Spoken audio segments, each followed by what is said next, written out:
Boa noite, queridos, graças e paz. Vocês estão bem? Que bom, que alegria no coração estar aqui hoje em comunhão com os irmãos. É sempre bom vir a um lugar como esse, onde Deus pode falar conosco através de uma unção coletiva, em que grandes coisas podem ser promovidas na nossa vida. Obrigado, irmão, louvor. Muito obrigado por esse louvor abençoado, onde o profeta Abacuque se posiciona diante de Deus de uma maneira diferente, para de olhar a vida do ímpio, o crescimento do ímpio, e começa a exaltar o Deus Todo-Poderoso e dizer: ainda que não haja fruto, ainda que não haja animais, toda a vida eu me alegrarei. É posicionamento, sabe, irmão? Diante de Deus, quando a gente muda a rota, muda a direção de um caminho, para muitas vezes deixar de ver o que a gente só quer ver, né? Mas eu estou feliz essa noite de estar com os irmãos, com essa responsabilidade, pois vocês é a noiva do Cordeiro, vocês são a princesa de Cristo, e nós devemos ter muito cuidado com a noiva de Cristo,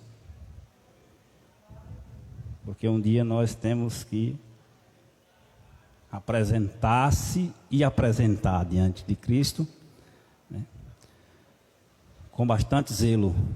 Amém? Glória a Deus. Queridos, se pudesse abrir a Bíblia no livro do Evangelho de Lucas. Assim escreveu São Lucas. Para você que está nos assistindo, né, nós estamos mais cedo por conta do decreto do governo. O ministério é muito sério, leva as autoridades a sério, e nós estamos mais cedo. Que bênção de Deus que temos a oportunidade de transmitir. Por isso estamos mais cedo aqui. Mas gera expectativa no teu coração de coisas boas, coisas positivas da parte de Deus.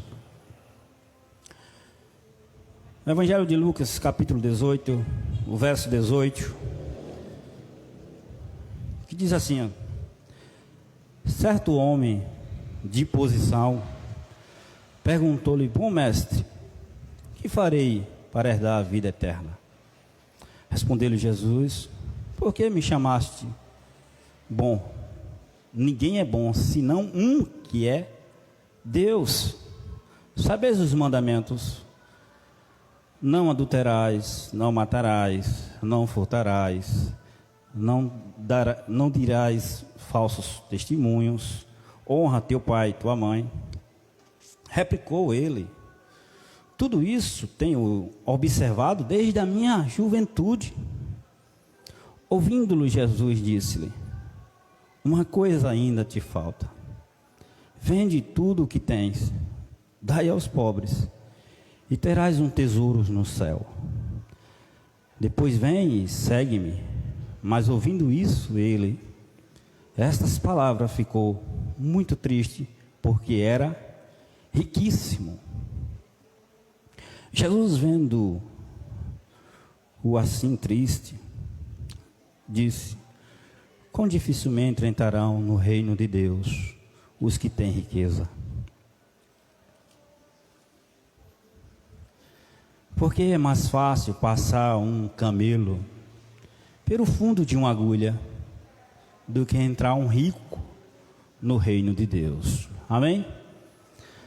Pai querido, essa noite eu quero te render graça pela alegria, pela motivação, pela saúde, por Jesus Cristo, pela nossa salvação. pelo Espírito vivo, que é o Espírito Santo que está dentro de nós. Obrigado, Senhor, pela essa congregação, obrigado pela essa cidade, Pai. Obrigado pelo pastor que está à frente aqui dessa obra, obrigado por esse ministério, obrigado por esses obreiros, Pai. Obrigado, Senhor, pela essa diretoria, obrigado por esses irmãos que estão aqui hoje, Pai. Todos que fazem parte dessa congregação, somos um corpo em Cristo. E cada vez mais vamos nos fortalecer, Pai. Cada vez mais vamos unificar a nossa fé. Vamos nos fortalecer em compartilhar as nossas lutas, as nossas conquistas, alegrias e choro uns com os outros. Porque é assim que Tua palavra nos ensina. A Tua palavra nos determina a se conduzir dessa forma. Muito obrigado, Senhor, pela unção disponível nessa noite. Muito obrigado, Senhor, porque grandes coisas o Senhor pode fazer numa oportunidade única, quando a gente se dispõe diante de Ti, Senhor, entender, compreender aquilo que Tu queres para a vida de cada um de nós. Muito obrigado, Senhor, pela Tua bondade. Obrigado, Senhor, pelo Teu amor que já foi derramado. Obrigado pelas conquistas, Pai. Pai, obrigado, Senhor, pelos irmãos agora que estão sendo sarados e curados nas enfermidades, nos hospitais que estão no leito, Pai. Muito obrigado. Aleluia, aleluia, aleluia, aleluia. Pai, queremos Te render graça, porque nós não temos nada, mas em Ti temos tudo. Amém. Queridos, essa passagem que nós lemos agora, a narrativa de um jovem. Um dia Jesus estava em um local público, não sei se num espaço ou numa praça. E Jesus já tinha acabado de fazer e tomar uma atitude. Ele tinha acabado de repreender os seus discípulos por uma ação que os discípulos tentou impedir. Quando as pessoas viram uma movimentação de quantidade de pessoas e viram que quem estava ali era o Messias, e algumas mães se aproximou para ver, para estar perto, ou para até mesmo uma oportunidade de que Jesus pudesse abençoar o seu filho. E os discípulos tentaram impedir isso, que as criancinhas se aproximassem de Jesus. E Jesus disse: não, deixai vir a mim as criancinhas, porque dela é feito o reino do céu. E eu acredito que esse jovem está por ali, por perto, vendo esta ação de Jesus, observando essa ação. Esse jovem não era um jovem qualquer. A Bíblia diz que quando a Bíblia se relata de que alguém é rico, é porque a pessoa é rico de verdade. Então mostra que esse jovem, ele era um jovem do alto escalão, de um poder aquisitivo, de ser respeitado no ambiente que ele vivia. Mas eu acredito que ele está ali no seu comportamento social, observando uma vida ou as coisas, e observou, e isso chamou a atenção dele quando Jesus tomou esse tipo de atitude: deixai vir a mim as crianças. E das formas que as crianças veem, Jesus abraçou e não se importou com a posição social. Quando as crianças se dirigiam a Jesus, Jesus não teve nenhum tipo de comportamento estranho, mesmo sendo um líder, de abraçar as crianças, botar no colo. E muitas vezes as pessoas, por ter esse alto escalão, essa alta posição, e muitas vezes está bem vestido, bem, adequado para a sua posição, e às vezes tem receio de abraçar alguém, ou até mesmo de pegar uma criança, porque geralmente quando a gente pega uma criança, a primeira coisa que ela vem, ela abraça, ela se entrega, e muitas vezes suja até as nossas vestes, e muita gente às vezes tem esse tipo de receio, de só fazer um carinho, mas não abraça, não toma para si. E ele, vendo que Jesus teve esse comportamento, chamou a atenção, porque ele não era qualquer um, era alguém que tinha instrução bíblica. Porque quando Jesus é abordado por ele, Jesus diz uma coisa: tu tem observado os mandamentos? E ele disse: eu já faço isso desde a minha juventude. Então não era um jovem qualquer, era um jovem que, quando se falava das escrituras sagradas, do Alcorão ou qualquer outro livro, era alguém que tinha conhecimento bíblico da época e conhecia os mandamentos.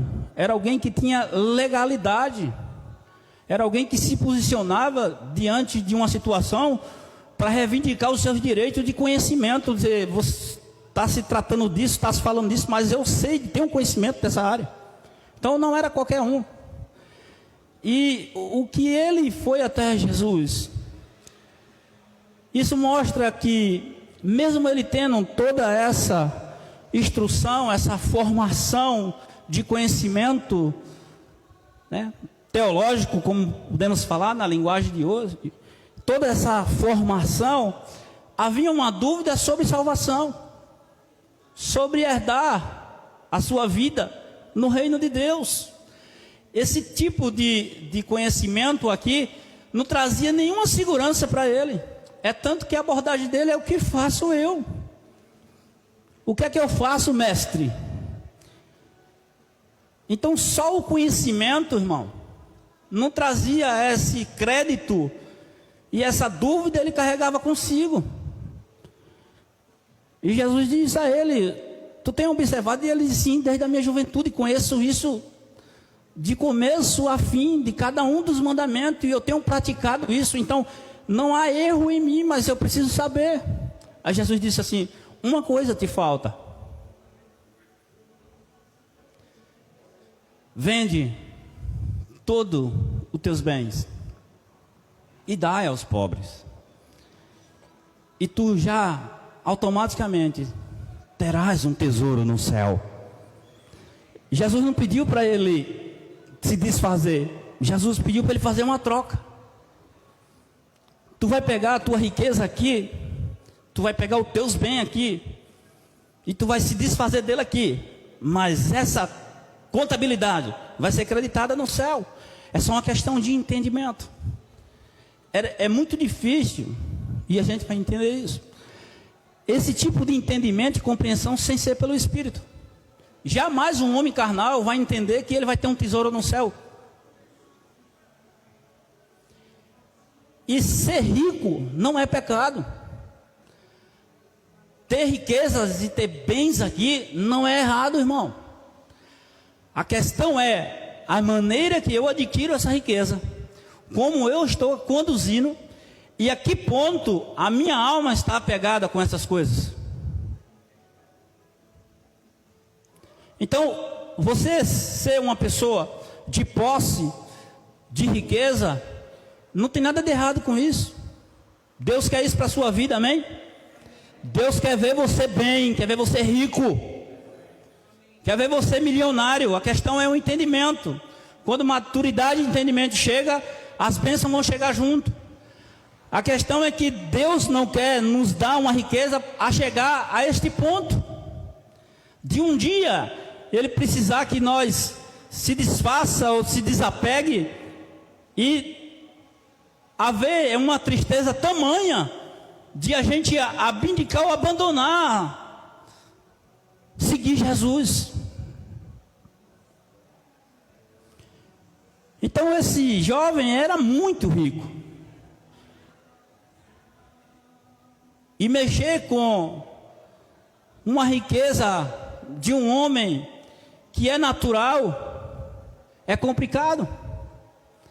Se muitas vezes nós que somos espirituais, se desfazer de algo é difícil, há uma luta, imagina um homem que não tem um espírito, que não tem a revelação da palavra dentro do coração.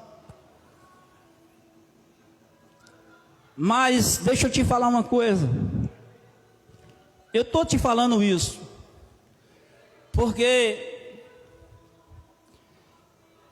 todos nós temos uma riqueza, todos nós temos um bem aqui,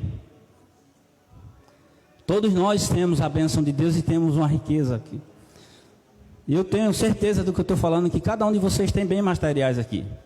Tem casa, tem carro, né? Tem outros que tem até casa de aluguéis aí. Se não tiver, estou profetizando, amém. Mas Deixa eu te falar uma coisa. É muito sério o que a gente está vivendo hoje. Os nossos dias de vida hoje, nesse século, nesse ano, não está nada fácil. E se nós, que somos a igreja de Cristo, que temos a palavra da revelação, que carregamos Deus dentro de nós, carregamos o Espírito Santo dentro de nós, se nós não abraçar esta visão, essa direção de Deus para os dias e anos que estão vindo, a gente vai ficar igual a muitos que se ficam abismados com os acontecimentos, ficam perplexos, alucinados com os anúncios que são veiculados através das redes sociais. Mas se a gente ir abraçar pelo Espírito, se dispor, abraçar aquilo que Deus determinou para nós, o propósito que Deus determinou para a vida de cada um, nós não vamos ficar abismados com nada, querido. Vamos ter uma direção em cada coisa que se levantar, porque nós somos a igreja de Cristo. Nós temos a direção do Deus Todo-Poderoso, querido. Então nós não vamos ficar abismados, perplexos com nada, mas vamos ter uma direção de cada coisa que se levantar. Vamos ter uma direção de Deus dentro de nós, dizendo, essa atitude, esse caminho que tem que tomar. Ou seja, deixa eu te falar uma coisa. Em 2020 houve um acontecimento a qual deixou o mundo parado, todo mundo ficou sem acreditar com o que estava acontecendo, todo mundo em quarentena dentro de casa. Mas deixa eu te falar uma coisa. Deus está acordando o seu povo para uns dias que não é nada fácil para quem não abraçar a visão, para quem não tem a revelação da palavra, para quem não se adequar à palavra, para quem não se alinhar à palavra, vai ser dias muito difíceis. Mas nós que somos igreja, que vamos se alinhar com essa palavra, vamos se alinhar com a visão de Deus, nós vamos estar triunfando sobre todas as coisas que se levantar. Então Deus está despertando a gente, Deus está nos orientando, para que nós cada dia mais possamos se despertar para quem nós somos, o propósito que Deus tem na nossa vida, e quem é Deus acima de tudo. E onde entra, querido, que muitas vezes a gente está tão programado em conquista das coisas, em ter essas coisas, em conquistar cada vez mais. E isso pode nos trazer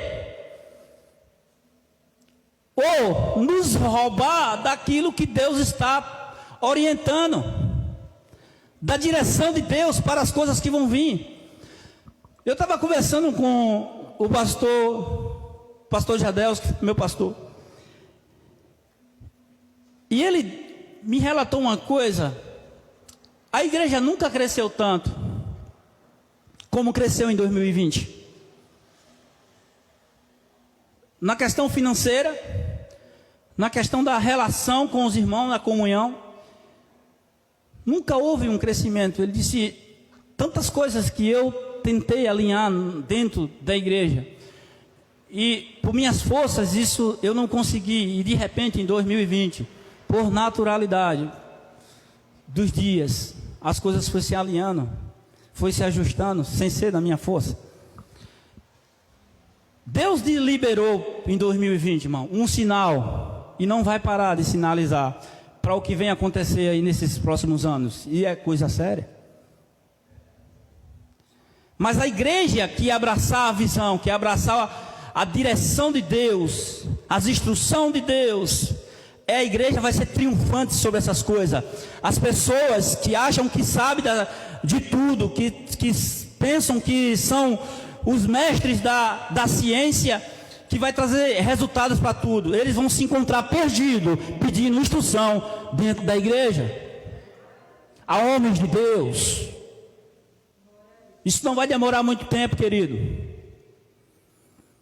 Mas nós, que somos a igreja de Cristo, somos a noiva do Cordeiro, não podemos ficar para trás, não podemos ser vacilantes com o que Deus está orientando. Então, Eu e você, no nosso dia a dia, devemos ter muito cuidado, querido, muito cuidado, porque o mundo espiritual, ele é mais real do que você pensa, e é mais simples do que nós pensamos. Eu estava conversando com um irmão essa semana, e falei para ele, muitas vezes a gente acha que o mundo espiritual vai ter sempre uma explosão, que Deus vai estar sempre falando através de explosão, tem que acontecer alguma coisa, para poder Deus falar. Deus está falando nas simples coisas, querido.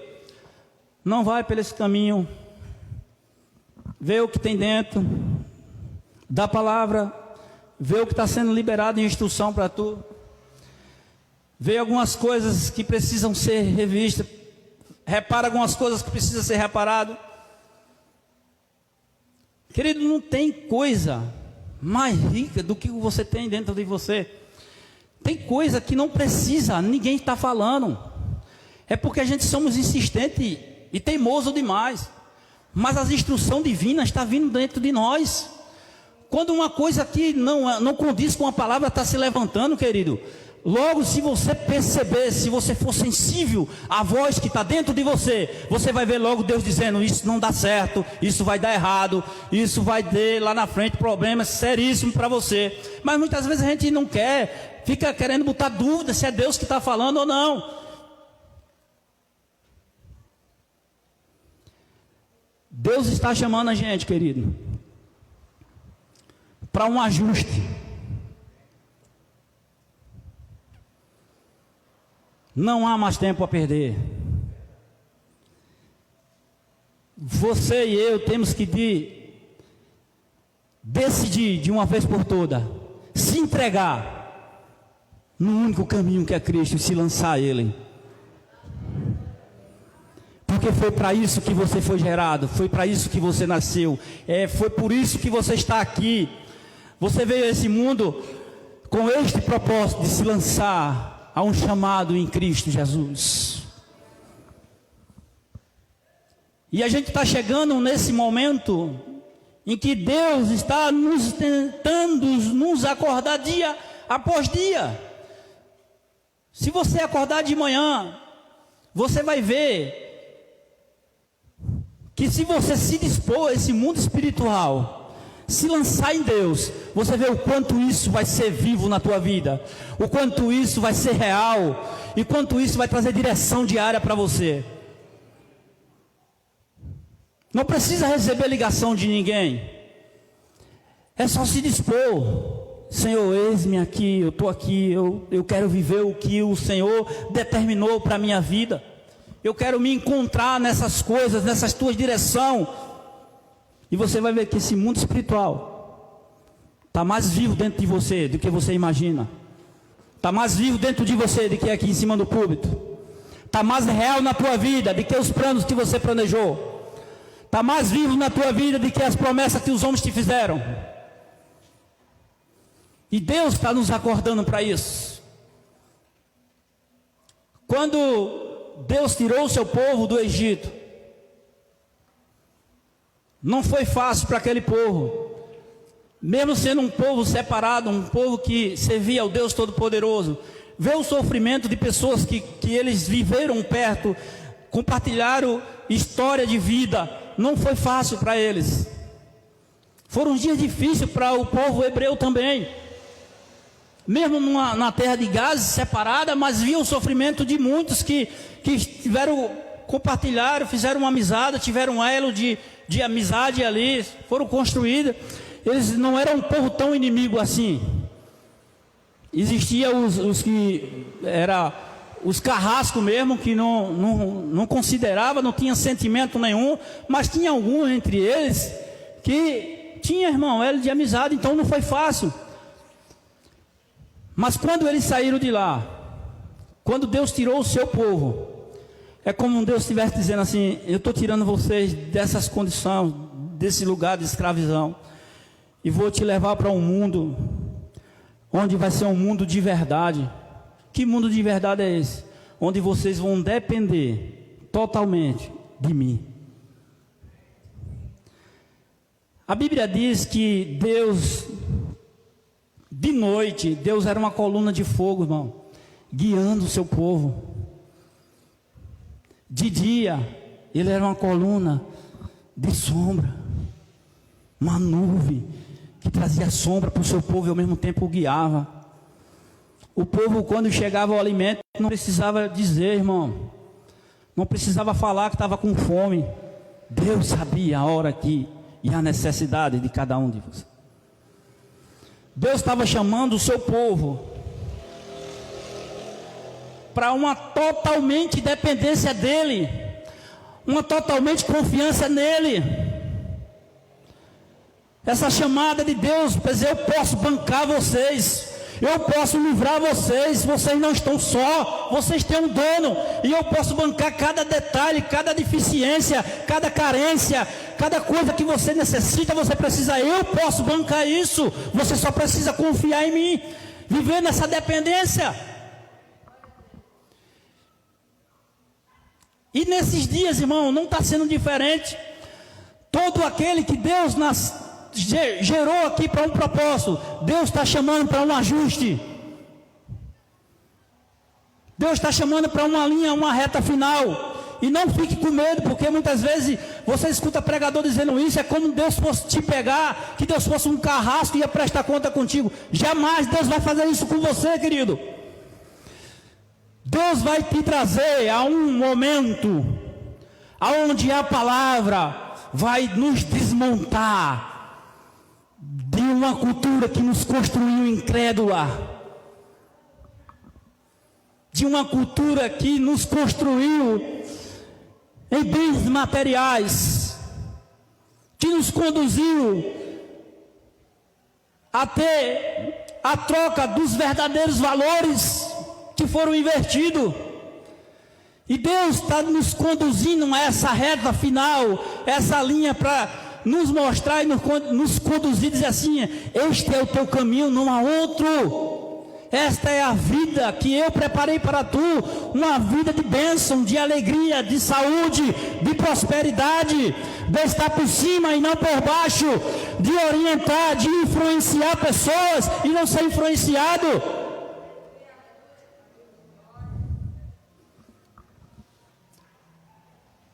Certa vez, Jesus voltou para o templo pela madrugada, e 2 grupos de pessoas pegaram uma mulher em ato adultério,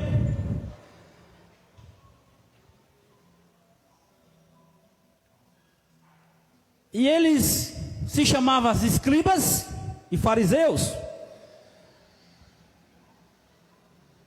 e eles, quando pegaram aquela mulher no seu ato adultério, alguém teve uma ideia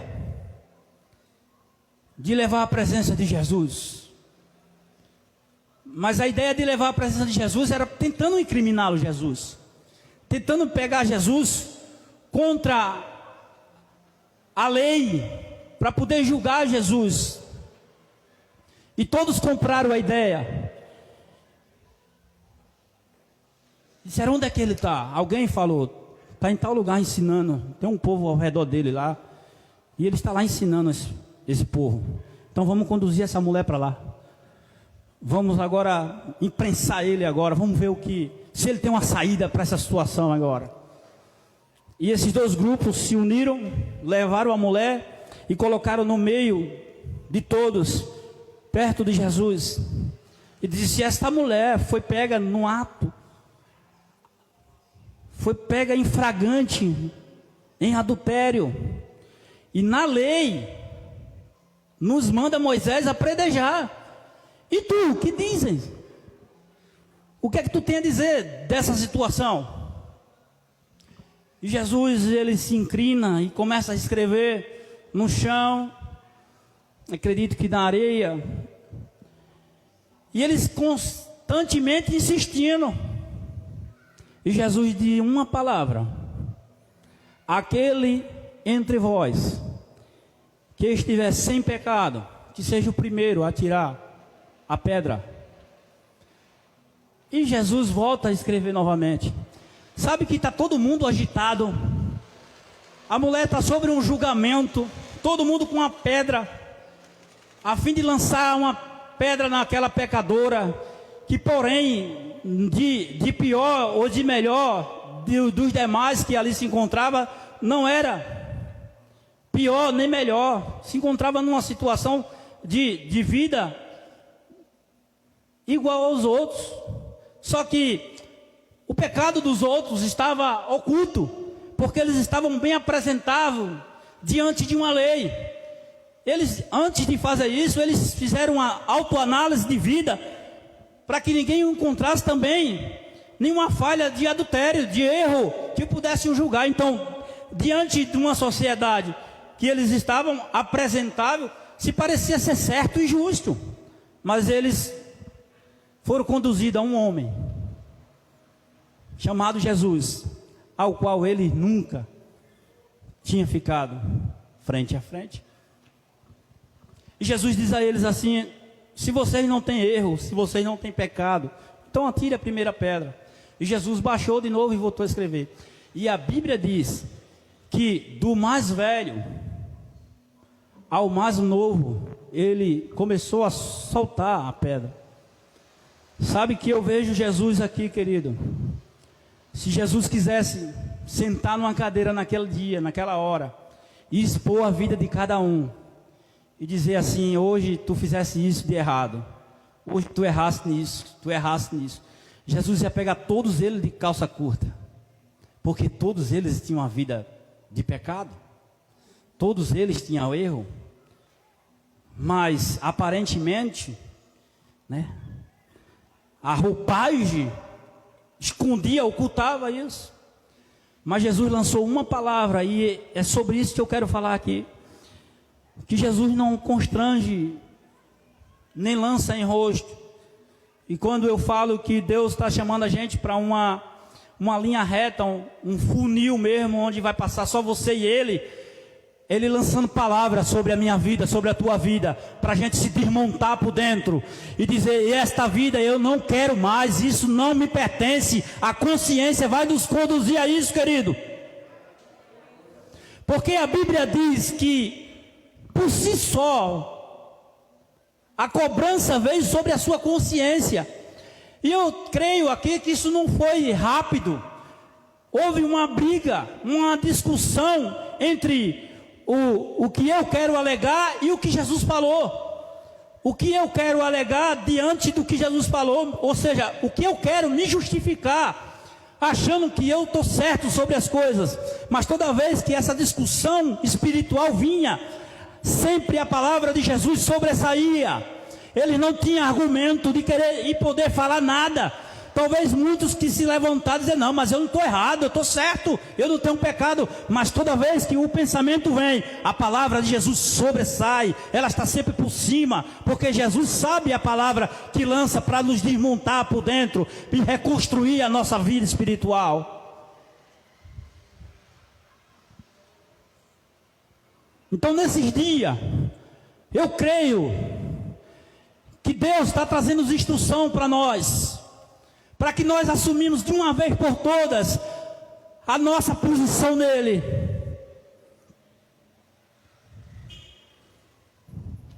Aleluia, aleluia. Eu e você tem que estar todos os dias sensível, porque pode ser agora, nesse culto, pode ser ao chegar na sua casa, ou pode ser pela manhã, que Jesus vai lançar uma palavra que vai nos desmontar, nos desconstruir dessa cultura maligna, de que a gente pensa que estamos num caminho certo, porém é um caminho de perdição, é um caminho que nos afasta de Cristo, assim como esse jovem se afastou. Assim como esse jovem se entristeceu com a palavra que Cristo lançou, porque a alma dele estava pegada com a sua riqueza. Abraão tinha a sua riqueza, que foi dada por Deus. Não era a sua riqueza material, e sim a espiritual, que era o seu filho Isaque. E a Bíblia diz que quando Deus pede a sua riqueza, a sua herança, Abraão não negou isso a Deus. Ele simplesmente atendeu àquilo que Deus havia dito e pedido a ele. Se conduziu por 3 dias ao monte onde Deus disse: eu vou te mostrar. E chegando lá, querido, ele deixou os moços no pé do monte e subiu com seu filho Isaque. E ele disse assim: nós vamos adorar. Depois que adorar, nós voltamos, no plural. Ele não disse que ia voltar, ele disse: nós vamos voltar. Porque a Bíblia diz que Abraão creu para a ressurreição antes da morte. Antes de matar seu filho, Abraão já estava crendo que o Deus que dá a vida, que gera a vida, que pode fazer todas as coisas, podia ressuscitar o seu filho dos mortos. E isso o fez com convicção. É por isso, querido, que nós temos que crer. O crer é confiar, a convicção do que Deus falou vai acontecer, essa firmeza, essa segurança. E ele sobe, ele prepara o holocausto todinho. Mas quando ele vai lançar o cutelo para imolar o seu filho, um anjo brada, diz: não faça tal coisa. Deixa eu te falar uma coisa. Quando Abraão foi fazer isso com seu filho, o filho dele já estava morto dentro dele há muito tempo. O que estava dentro dele era uma crença para a ressurreição. Abraão já subiu ao monte com seu filho morto dentro de si. Só que quem estava ali não era só seu filho. Quem estava ali eram as promessas futuras. Era o futuro que estava ali diante daquele altar. E muitas vezes, querido, é isso que Deus está esperando de mim e de você. É que nós possamos lançar sobre Ele o nosso futuro, as nossas promessas, as nossas conquistas, os nossos sonhos de realização. Deus está dizendo: bota na minha mão, confia em mim. Não era só o bem que era o seu filho, mas as promessas que Deus tinha feito estava sobre Isaque. E são esse tipo de riqueza que Deus quer que nós construímos. Uma riqueza que a qualquer momento Deus pode dizer: me dá. Me dá. E você vai dizer: toma, Senhor.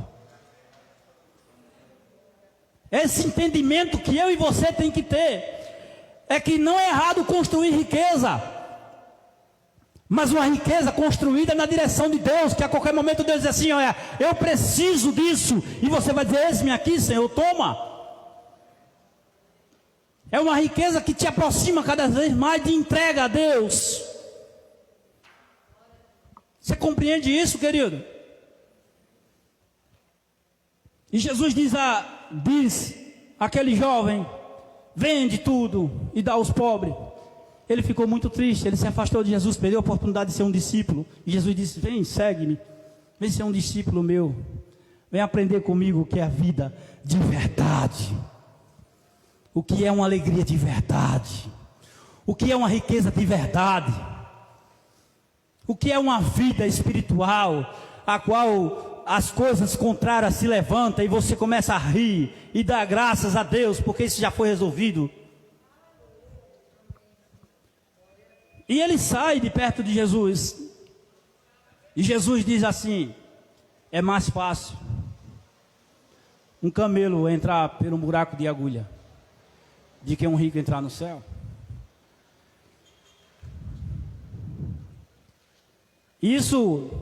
Essa passagem é um pouco intrigante,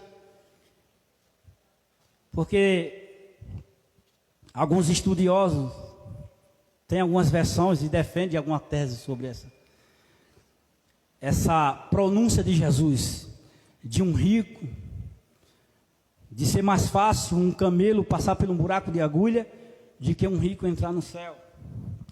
Mas Jesus está falando aqui, e o discípulo está se interrogando a respeito da herança, de entrar no céu. Mas Jesus mais abaixo vai falar assim: o que é impossível para os homens é possível para Deus. Mas eu não quero me apegar a isso, eu quero pegar nessa passagem, nessa fala de Jesus, de um camelo entrar por um buraco de agulha. Alguns historiadores defendem uma tese de que Jesus está falando de Camilo, E a palavra na escrita não se trata de camelo animal, se trata de camelo, uma corda que é uma corda muito grossa, que essa corda serve para amarrar navio, de tão forte que ela é. Então uma corda de mais ou menos 10 centímetros de espessura, para ela passar no buraco de uma agulha, irmão, isso é quase impossível. Vocês creem comigo? É impossível. Mas como se trata de salvação, Jesus jamais ia impor uma situação que fosse impossível. Porque ele diz, o que é impossível para vocês? Para Deus é possível. Mas eu não quero me apegar tanto a essa tese defendida pelos historiadores, pelos estudantes, né? Dessa tese que se tratava de um camelo, mas da tese realmente do animal camelo, que outros historiadores falam que antigamente nas cidades, a maioria das cidades ela era murada, ela tinha muralha ao seu redor para lhe trazer segurança mediante as guerras que se enfrentavam. Então esse tipo de muralha que determinava, limitava a cidade, trazia uma certa segurança de que eles ali dentro estavam seguros. E havia grandes portões nas entradas da cidade e saída para ter o fluxo e o controle. E esses portões tinham horário para ser fechado. E alguns historiadores falam que buraco de agulha era uma fenda, uma brecha dentro dessa muralha que só dava para passar uma pessoa. Era para fluxo de pessoas, limitada, com uma condição que eles pudessem ter um controle fora do horário que o portão foi fechado, tivesse um controle melhor de quem está entrando na cidade para que não seja atacado. Então havia uma identificação ali. E se essa tese realmente é o que Jesus estava falando sobre isso, que é sobre essa daí que eu quero me apegar e quero trazer uma aplicação aqui nessa noite, de que realmente se havia esta passagem chamada buraco de agulha nessa muralha da cidade, os historiadores dizem que depois que os portões se fechavam, alguns comerciantes que vinham de viagem e muitas vezes as embarcações atrasavam, eles chegavam fora do horário e os seus transportes de mercadoria era camelo. O animal era o transporte de bagagem, de comercialização que eles tinham. E quando isso acontecia, esse atraso, as embarcações se atrasavam, eles vinham e encontravam os portões fechados.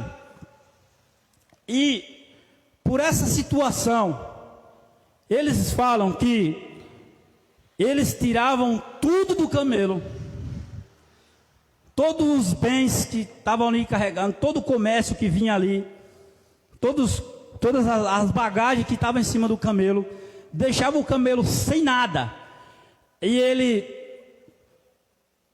o fazia que esse camelo se abaixasse e passasse por esse caminho, e era um pouco doloroso e difícil de passar com o animal, de joelho, agachado.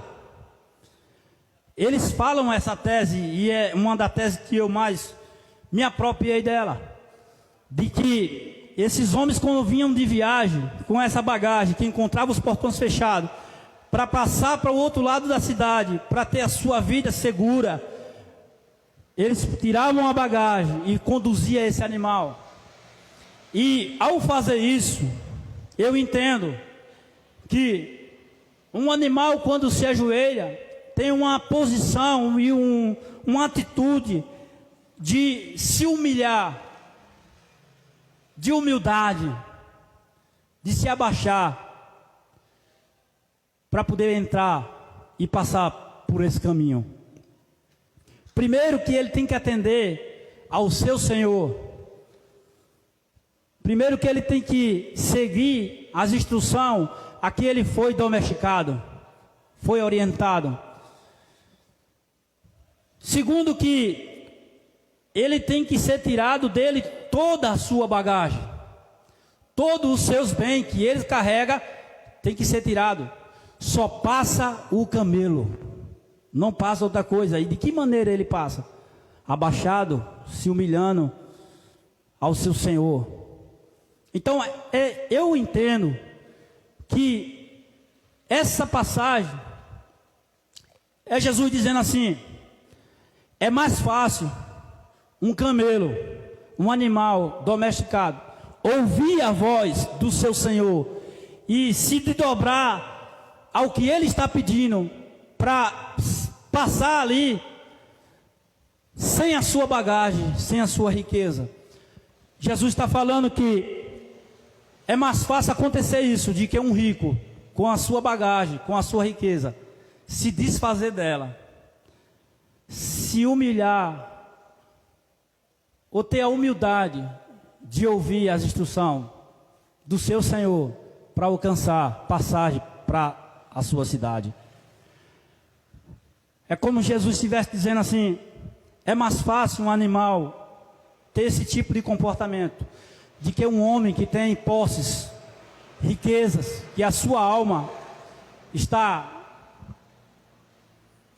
sobre essas coisas.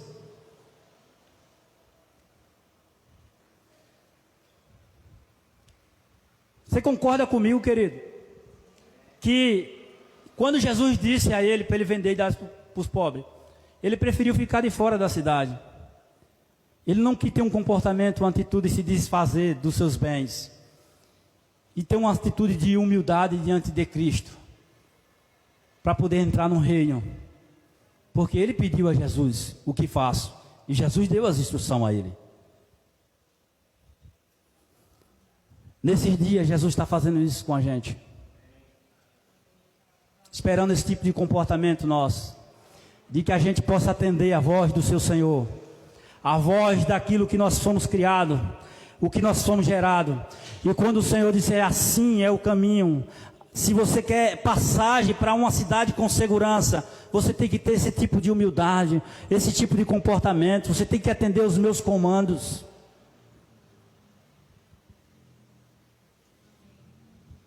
Se nós queremos, querido, ter sucesso, temos que se desprender de alguma coisa, se desfazer de algumas coisas. E eu não quero só falar dos bens materiais, mas do comportamento, das nossas atitudes. Está chegando uma hora, querido, de ajustar algumas coisas, de deixar a brincadeira de criança de lado e começar a atender as instruções de Deus, porque o que está para vir não é brincadeira. As coisas não vão brincando com a sua vida. Esse Covid não brinca com a vida de ninguém. Ele leva o rico, ele leva o pobre. E Deus está dando instrução para outras coisas. Disseram que sofreu por mutação, que agora é uma variante, daqui a pouco vai vir outras coisas. Mas eu quero te dizer que se nós recebemos a instrução de Deus, se posicionar, pode acontecer o que for aí fora, nós vamos prevalecer sobre todas as coisas. Então Deus está dando instrução a gente, querido.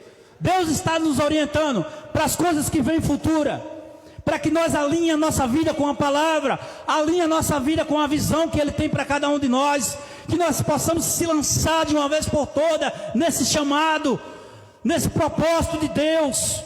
Você não está aí à toa, você está aí sentado, mas Deus tem um propósito na sua vida.